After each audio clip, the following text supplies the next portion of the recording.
Irmãos, Salmo de número 19 é um salmo que se divide em 3 grandes quadros. Nós temos uma primeira seção, onde o salmista, Davi, vai falar sobre a criação. Temos uma segunda seção, onde o salmista vai falar sobre a lei de Deus. E uma terceira seção, onde o salmista vai falar sobre a petição, a oração do seu coração diante disso. E nós vamos acompanhar esse movimento do salmo, lendo ele em 3 momentos. E esse é um salmo que inicia com uma declaração poderosa e muito bonita. Então vamos acompanhar do versículo 1 até o versículo de número 4. Diz assim a palavra do Senhor: Os céus proclamam a glória de Deus, e o firmamento anuncia as obras das suas mãos. Um dia discursa a outro dia, e uma noite revela conhecimento a outra noite. Não há linguagem nem palavras, e deles não se ouve nenhum som. No entanto, por toda a terra se faz ouvir a sua voz, e as suas palavras chegam aos confins do mundo. Vamos até o versículo 6. Aí pôs uma tenda para o sol, que é como um noivo que sai dos seus aposentos, e se alegra como um herói a percorrer o seu caminho. Principia numa extremidade dos céus, e até a outra vai o seu percurso, e nada pode se esconder do seu calor. Irmãos, essa primeira seção do Salmo é o texto escrito por um judeu chamado Davi, que começa sua trajetória como pastor de ovelhas e termina sua trajetória como rei de Israel. E Davi escreve uma declaração sobre o que ele percebe a partir das coisas criadas. Quando Davi, esse judeu que começa a sua trajetória como pastor de ovelhas, observa o mundo que foi feito por Deus, o salmista percebe por trás de cada paisagem, por trás de cada céu e de cada constelação que existe, que uma proclamação é feita. Quando Davi olha para a natureza, ele não enxerga meramente matéria. Davi não enxerga apenas grama, floresta, deserto e estrelas.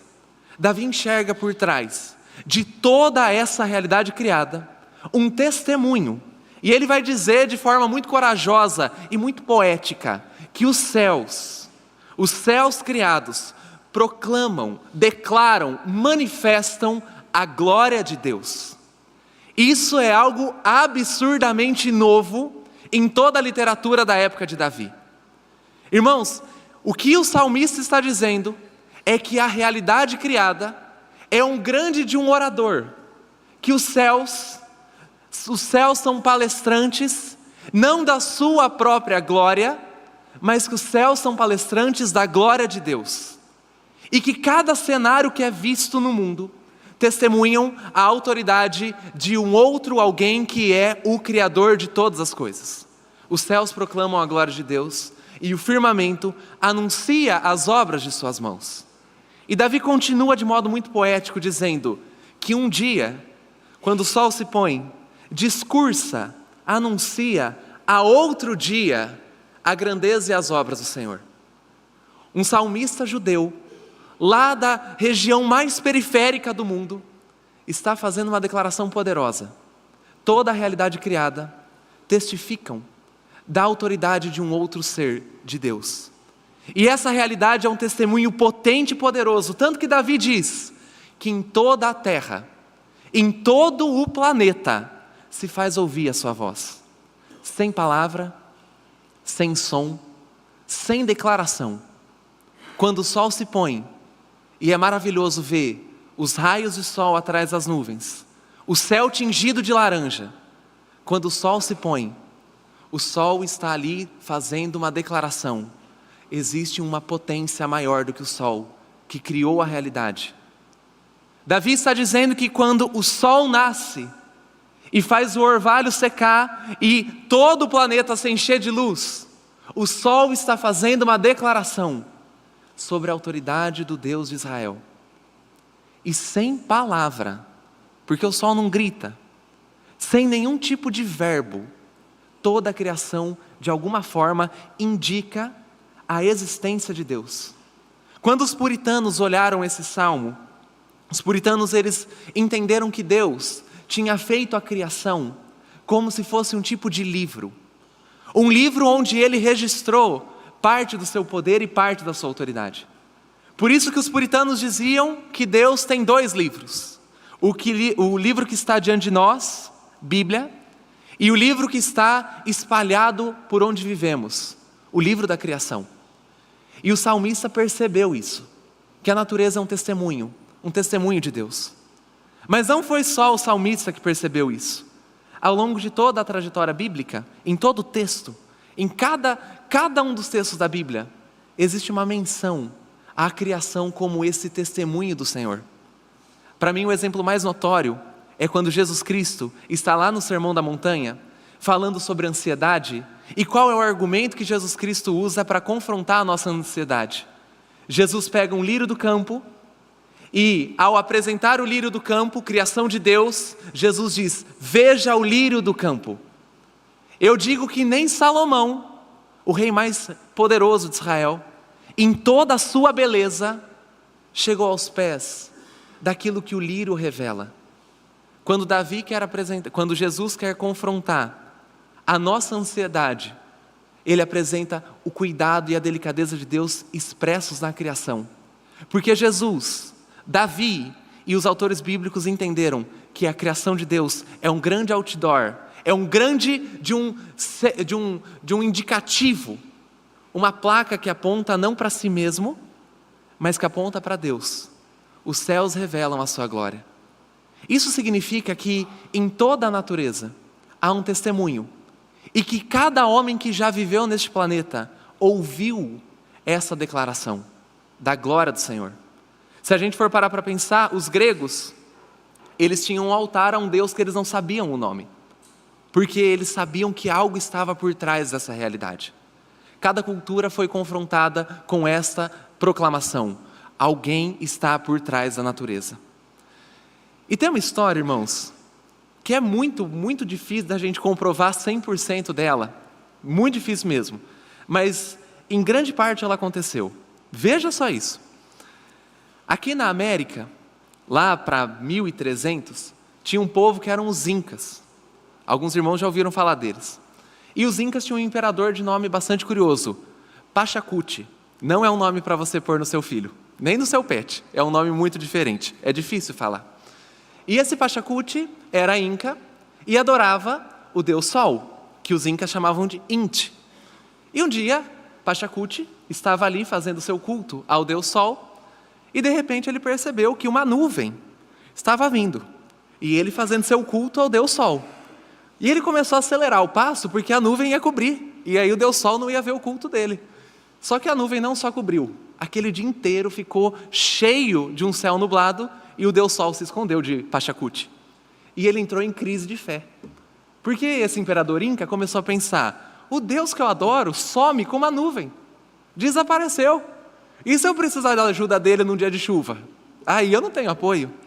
E entra em crise e começa a pensar: deve haver um Deus maior do que o deus Sol que eu adoro, que fica escondido por causa de uma nuvenzinha. Mas ele não sabia o nome.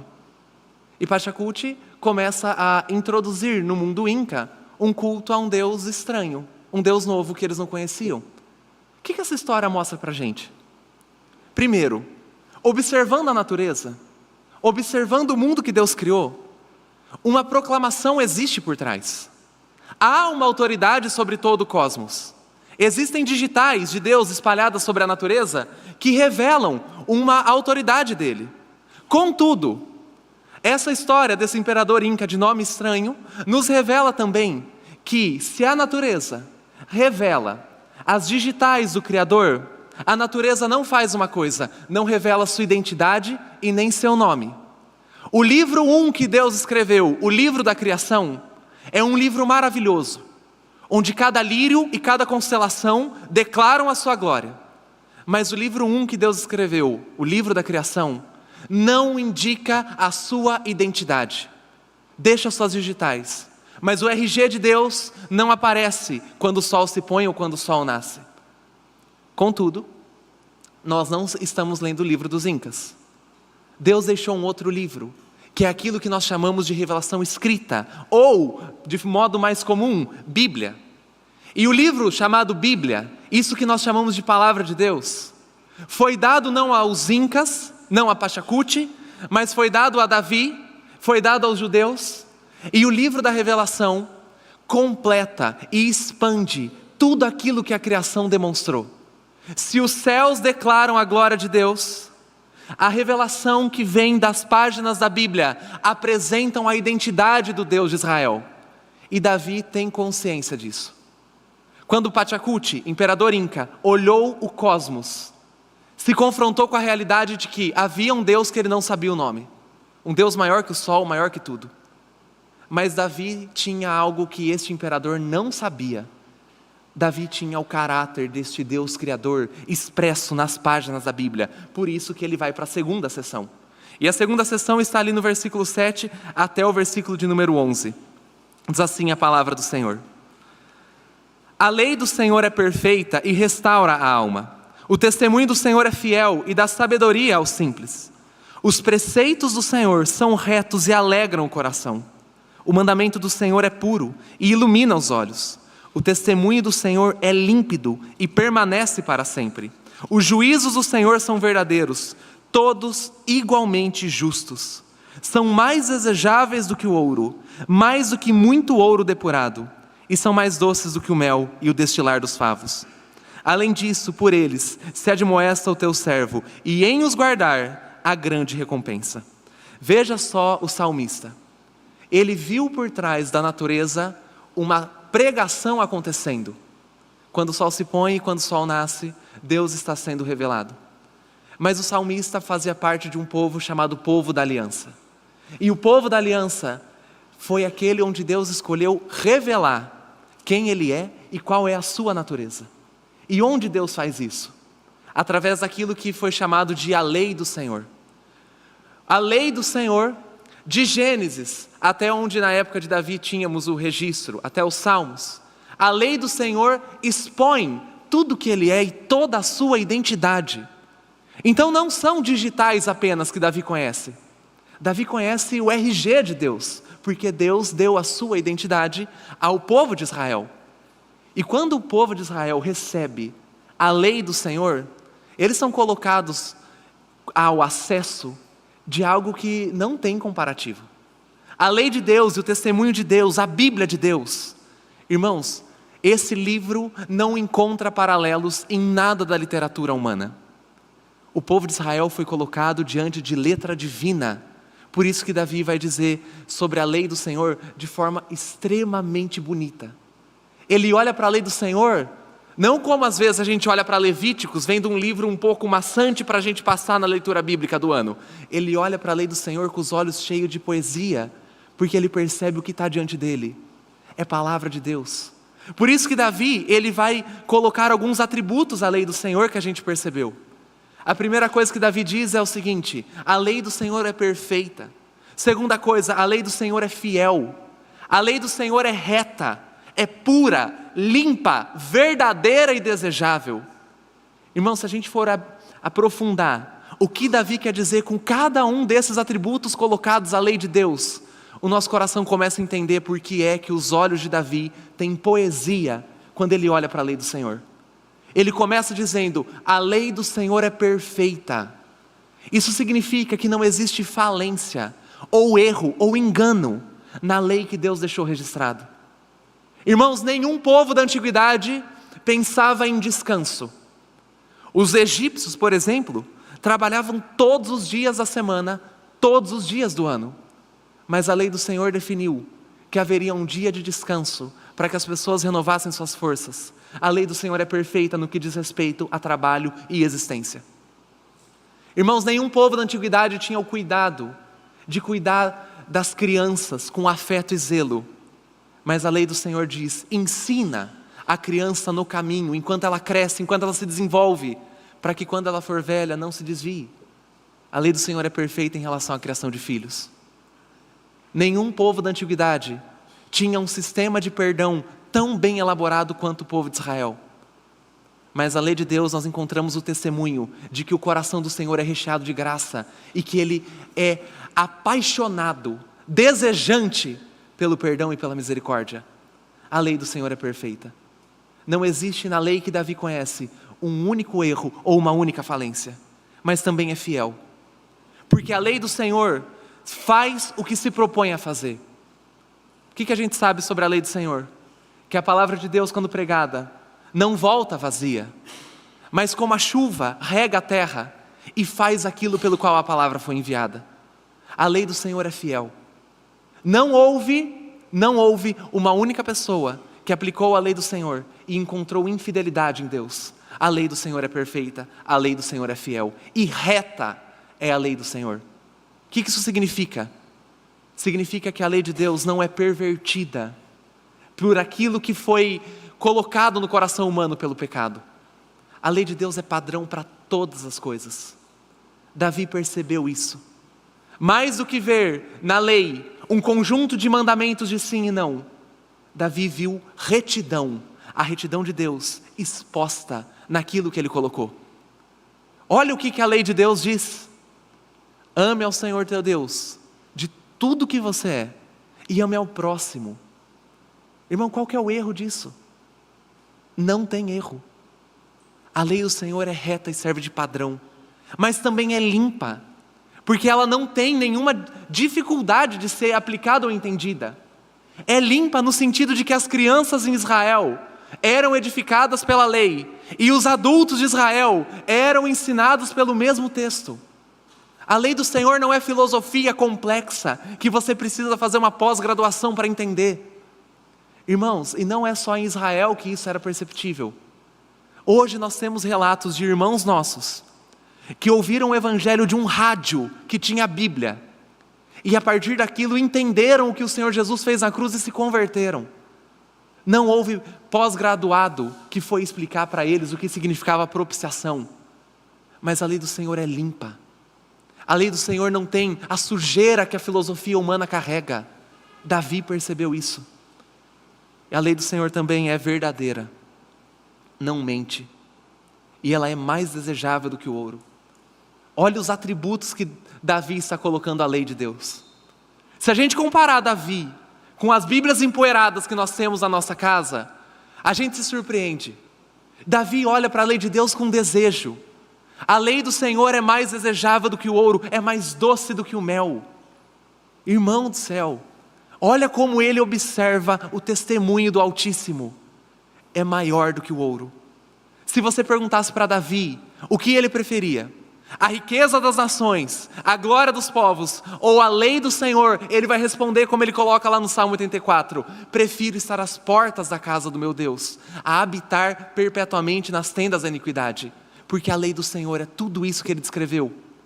Mas não é só os adjetivos da lei do Senhor que nos chamam a atenção. Davi também vai falar sobre os efeitos da lei de Deus. E olha o que ele diz: a lei do Senhor é perfeita e restaura a alma.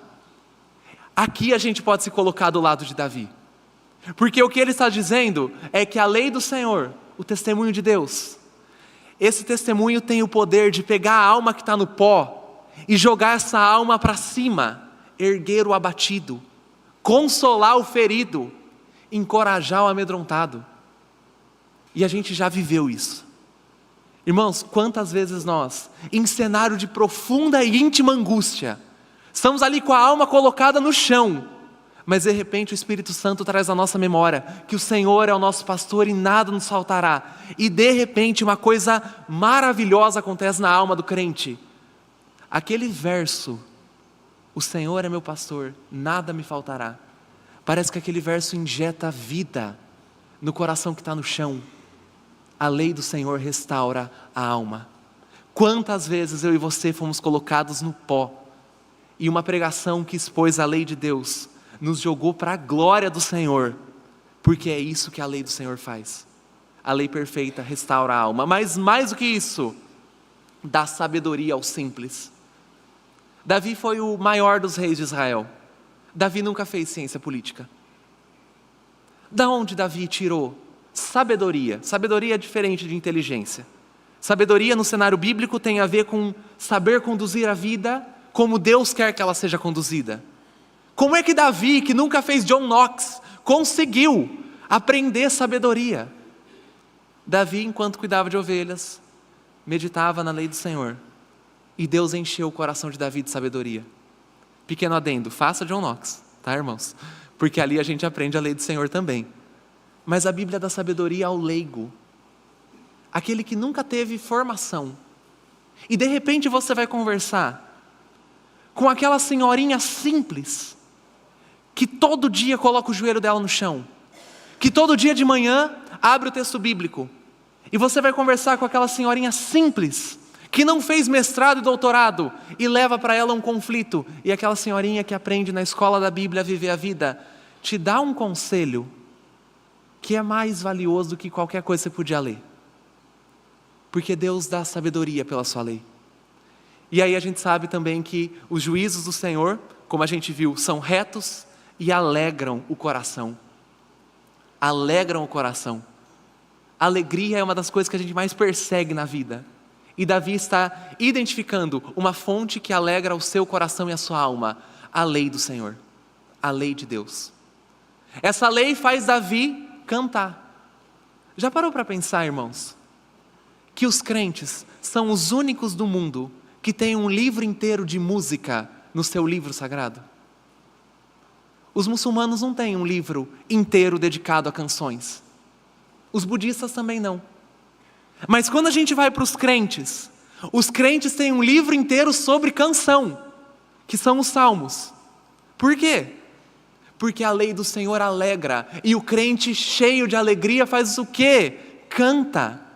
Por que é que o judeu cantava e o egípcio não? O judeu cantava porque a lei do Senhor alegrava sua alma, a tal ponto que ele verbalizava aquilo em música. Por que é que os crentes produzem música? Por que que os crentes se alegram? E por que que é uma bênção estar numa reunião de uma igreja bíblica? Porque a lei do Senhor traz alegria.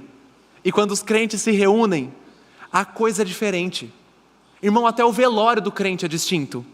O velório do crente é um velório que você olha e fala, há tristeza, mas mesclado com esperança.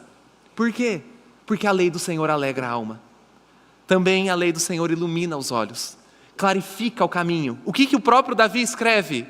Lâmpada para os meus pés é a tua palavra. Direciona o andar, indica para onde a gente vai. Estamos em crise, não sabemos o que fazer com as crianças. E de repente a gente lê a lei do Senhor e uma ideia maravilhosa surge da lei de Deus. O casamento está um caos. Vamos procurar um conselho bíblico com alguém, com um irmão, com um pastor, com um colega. E a Bíblia é aberta, exposta, e a gente descobre o que fazer, porque a lei do Senhor ilumina os olhos. Também a lei do Senhor dura para sempre. Há quantos anos a Bíblia não é impressa neste planeta? Irmãos, já falaram que a Bíblia ia falir várias vezes. Iluminismo, os autores iluministas como Voltaire e Diderot entendiam que a Bíblia seria jogada fora rapidamente. Porque a Bíblia é um livro antigo, arcaico. Irmãos, a Bíblia é mais impressa hoje do que na época de Voltaire. Porque a lei do Senhor dura para sempre. Já tentaram matar a Bíblia em vários países. E a Bíblia assistiu governos serem erguidos e derrubados, e ela permanecer, porque a lei do Senhor dura para sempre. Também a lei do Senhor é justa e vale mais do que toda a riqueza. Olha como que Davi vê o texto bíblico. Ele não vê o texto bíblico na perspectiva de uma monotonia ou de algo que disputa com Netflix. Davi vê o texto bíblico na perspectiva da beleza. A lei do Senhor restaura a alma. Mas tem um motivo por trás. Nós lemos o versículo 7. A lei do Senhor é perfeita e restaura a alma. Eu quero aprofundar um pouquinho esse termo, Senhor. Se a gente ler o primeiro versículo da primeira sessão, os céus proclamam a glória de Deus, e o primeiro versículo da segunda sessão, a lei do Senhor é perfeita. Na nossa Bíblia, nós temos a palavra Deus e Senhor, e nós não percebemos muitas variações entre elas. Mas é um pouquinho diferente, vale a pena a gente mergulhar nesse ponto. Quando Davi fala sobre os céus proclamando a glória de Deus, Davi usa um termo que no hebraico é Elohim. É um termo mais genérico para a divindade. Elohim é um termo mais padrão, a gente pode colocar desse jeito. Mas quando Davi fala sobre a lei do Senhor, ele não está usando o termo Elohim, ele está usando o termo Yavé. E o que significa Yavé? Essa palavra, Yavé, é o nome com o qual Deus se apresentou quando fez uma aliança com seu povo. Quando Deus falou com Moisés, quando Deus falou com seu povo e fez ali resgate e salvação, Deus se apresentou não de modo genérico, Deus se apresentou com a sua identidade. Yahvé é o nome do Senhor. Então Yahvé é o nome que foi usado pelo próprio Deus, quando Ele decidiu que faria com seu povo uma aliança, um pacto. Por que a lei do Senhor restaura a alma?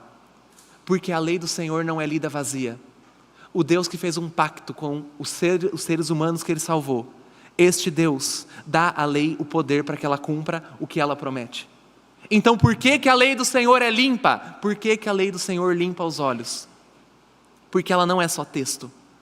Ela é texto que tem a presença do seu autor garantindo o resultado.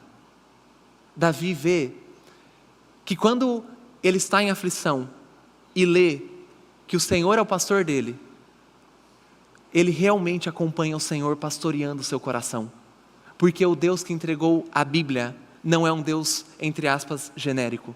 O Deus que entregou a Bíblia é um Deus de aliança. E Ele não volta atrás no contrato, no concerto, no vínculo que Ele criou com o seu povo. É Yahvé que faz a Bíblia ter o seu poder.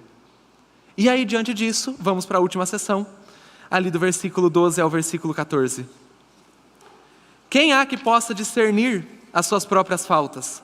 Absolve-me das que me são ocultas. Também da soberba guarda o teu servo, que ela não me domine. Então eu serei irrepreensível e eu ficarei livre de grande transgressão. As palavras dos meus lábios e o meditar do meu coração sejam agradáveis na tua presença, Senhor, rocha minha e redentor meu.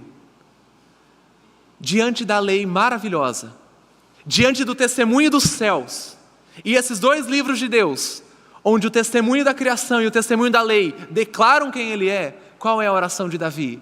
Livra-me das minhas faltas. Livra-me de estar aquém do padrão que o Senhor estabeleceu. Senhor Deus, Davi ora, me ajude a viver em conformidade com essa lei que vale mais do que o ouro, com essa lei que é mais desejável do que favos de mel.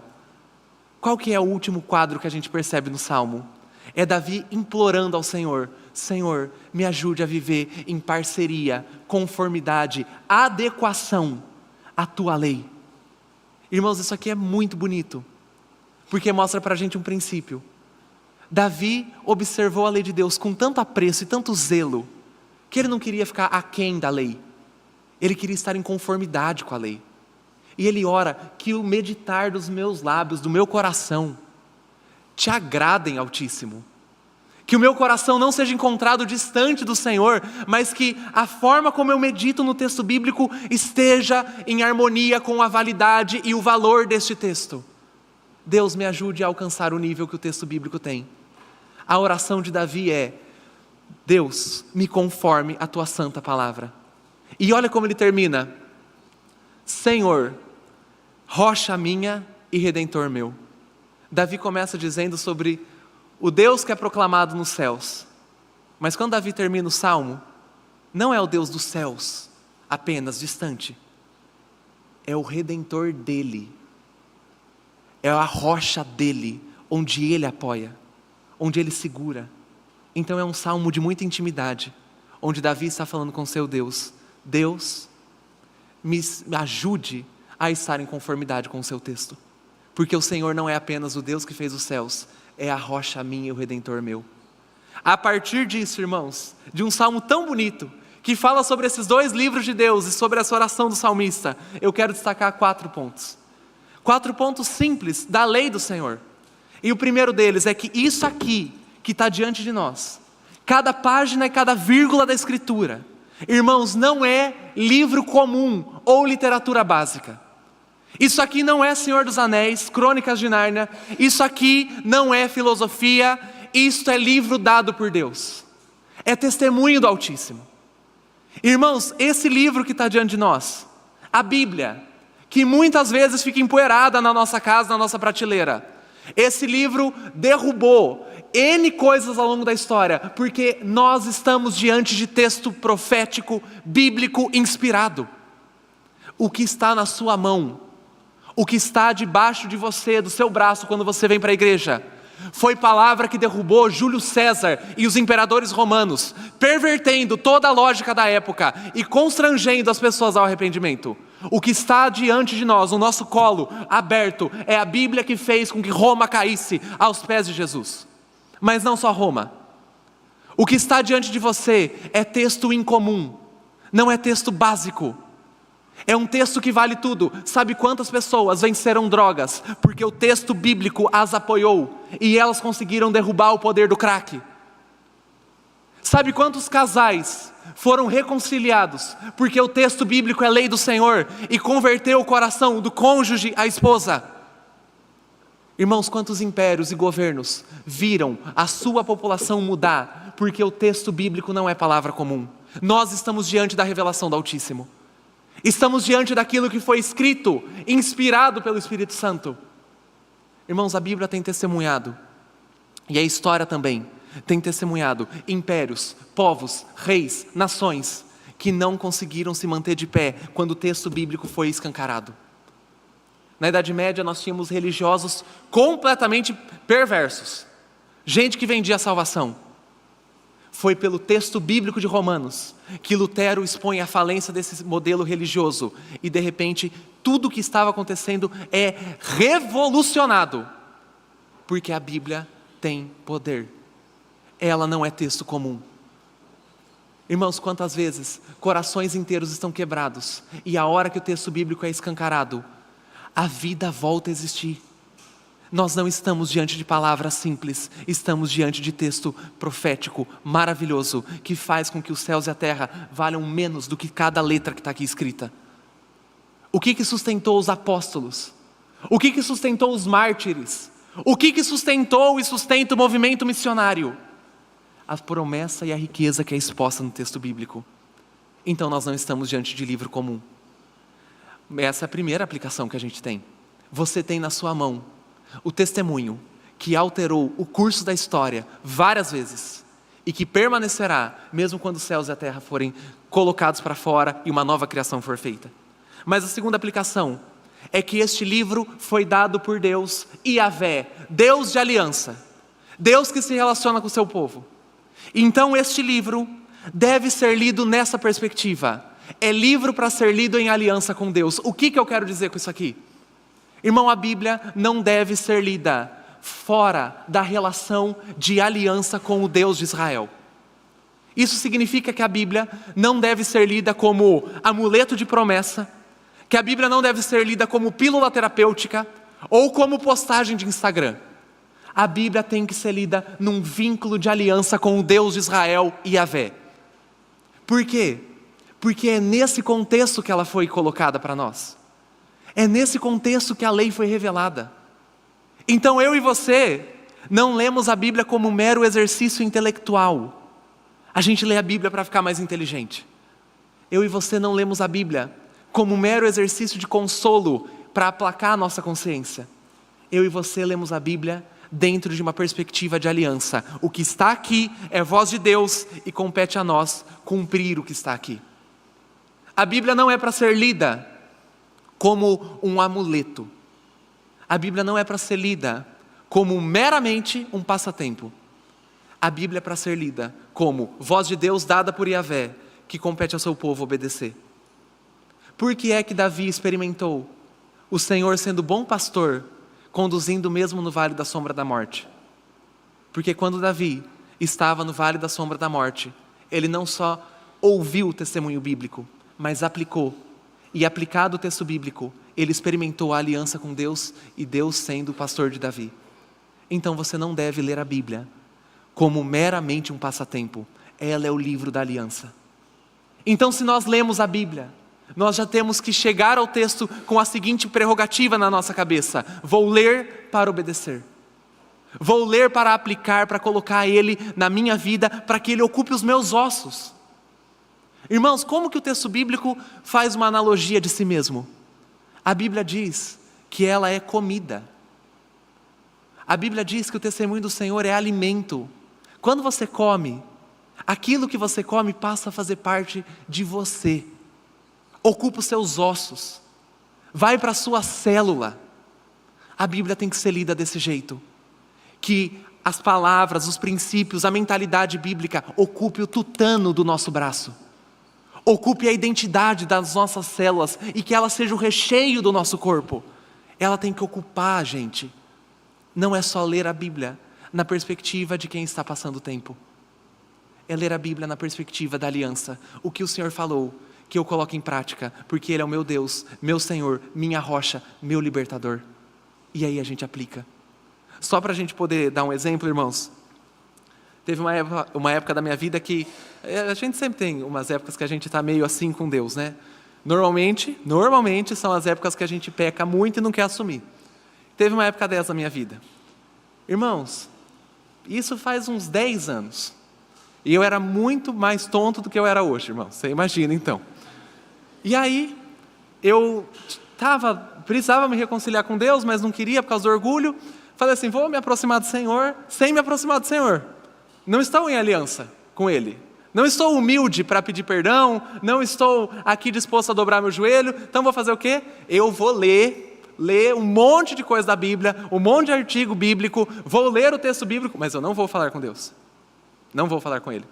Irmãos, eu li bastante, até enjoei de uns artigos aí que eu vi. Mas eu não li na perspectiva de colocar em prática. Não li na perspectiva de colocar o meu coração debaixo do Senhor. Sabe o que eu lembro daquilo? Nada.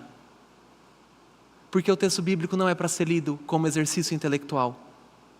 Agora, uma vez na minha vida, estava numa situação difícil e li que o Senhor tem prazer no perdão, lá no Pai Nosso. Perdoa as nossas dívidas, assim como nós perdoamos os que nos têm ofendido. Coloquei em prática. Sabe qual princípio nunca mais saiu do meu coração? Eu não posso ficar com mágoa. Eu preciso perdoar. Qual que é a diferença entre os N artigos que eu li e o Pai Nosso? O Pai Nosso foi lido e aplicado na perspectiva da aliança. Meu Deus mandou, eu obedeço. A partir dali, o texto bíblico restaurou a minha alma, porque é assim que a gente lê a Bíblia. Não é intelectual apenas. É o Deus da aliança e o que Ele exige que a gente cumpra, para a glória do nome dEle. Então não é um livro comum, é um livro que tem que ser lido na perspectiva da aliança. E onde isso nos leva? Irmãos, muito simples e muito objetivo, a Bíblia tem que inundar a nossa existência. A Bíblia precisa fazer parte do nosso dia a dia. Não é para a Bíblia ficar empoeirada. É para a Bíblia ser colocada em cada momento que for possível. A Bíblia tem que fazer parte da nossa semana, não apenas do nosso domingo. E isso é intencional. Isso é prático. Isso tem que ser pensado e colocado por nós como prioridade. Irmão, você não vai querer ler a Bíblia naturalmente. Sua carne não quer. Só que a gente não vive pela carne. Então, a despeito das inclinações da nossa carne, eu e você precisamos inundar a Bíblia, inundar o nosso coração com esse texto. Ele restaura a alma, Ele alegra o coração, Ele dá clareza aos olhos. O que a gente faz com um texto desse? A gente lê. Só que a gente não está vivendo a nossa vida com Deus de modo solitário. Então o que eu quero dizer para você? Irmão, inunde a sua vida com a Bíblia. E em nome de Jesus, ajude os seus irmãos em Cristo a terem a vida deles inundados com o texto bíblico. Quando você for dar um conselho, baseie-se na Bíblia. Inspire-se na Bíblia. Quando você estiver com a sua família, o casal, homem e mulher, vire um para o outro e diga: marido, esposa, vamos ler a Bíblia juntos essa semana? E depois na outra, e na outra, e na outra. Quando seu filho estiver crescendo, chame ele para ler a Bíblia e inunde a mente dele desse texto que restaura a alma. Quando você for para um rolê, para um evento com amigos, em nome de Jesus, se você estiver percebendo que o seu coração está em defasagem, quebrado, destruído, vire aos seus amigos e diga: por favor, vamos ler a Bíblia. Irmãos, quando a gente batalha para que a Bíblia inunde o nosso dia, estamos batalhando para que os olhos sejam limpos, o coração alegre, a alma restaurada, porque é isso que a Bíblia faz. Então eu te encorajo e desafio, não eu, o texto bíblico, nos encoraja e nos desafia a inundarmos a nossa história com o texto bíblico. Às vezes a gente tem vergonha de falar para as pessoas: viu, vamos ler a Bíblia junto? Não tenha essa vergonha, irmão.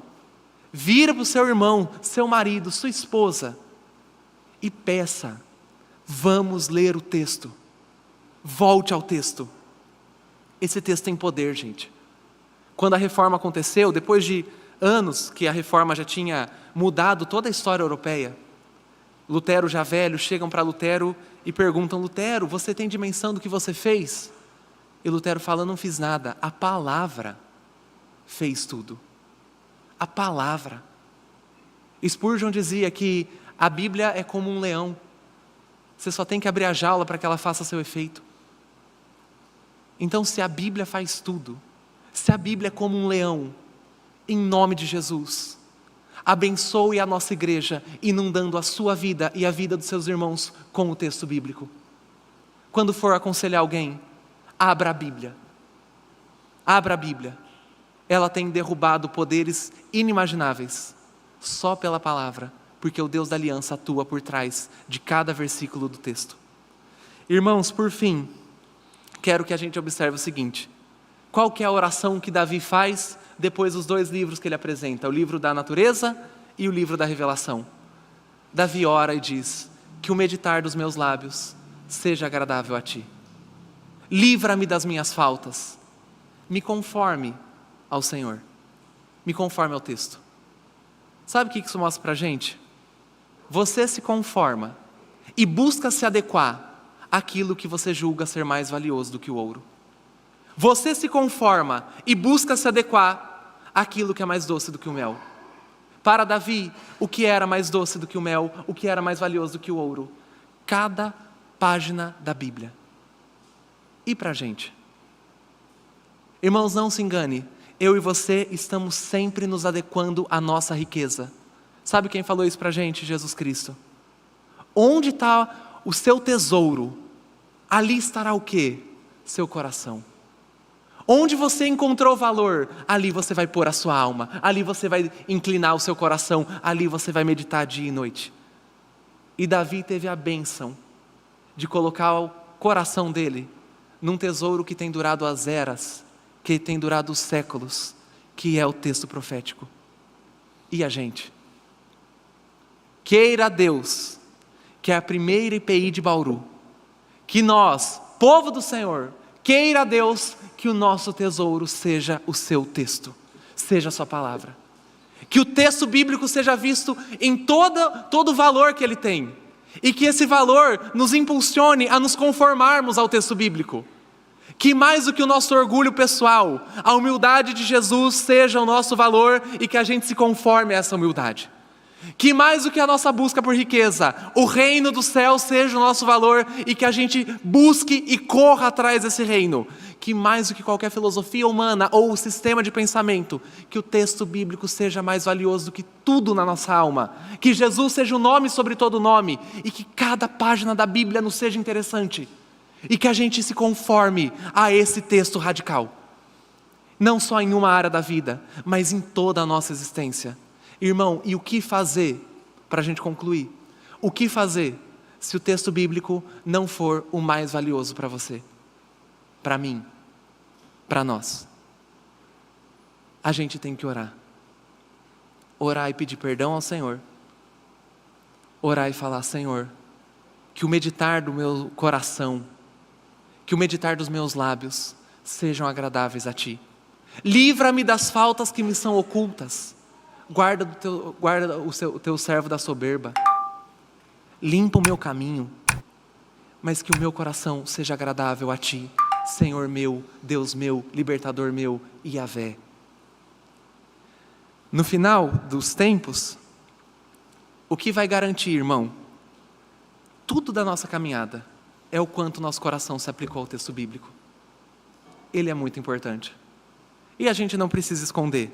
Tem Bíblia empoeirada na nossa casa. Tem devocional abandonado no nosso coração. Tem momentos que a gente não lê a Bíblia e se afasta desse texto.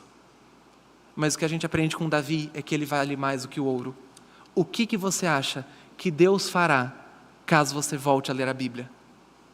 Deus não jogará um raio em você. Deus não te assassinará. E não será passivo-agressivo na reação. Deus abrirá o texto e dirá: seja bem-vindo de volta à sua casa, porque é aqui que você encontra morada.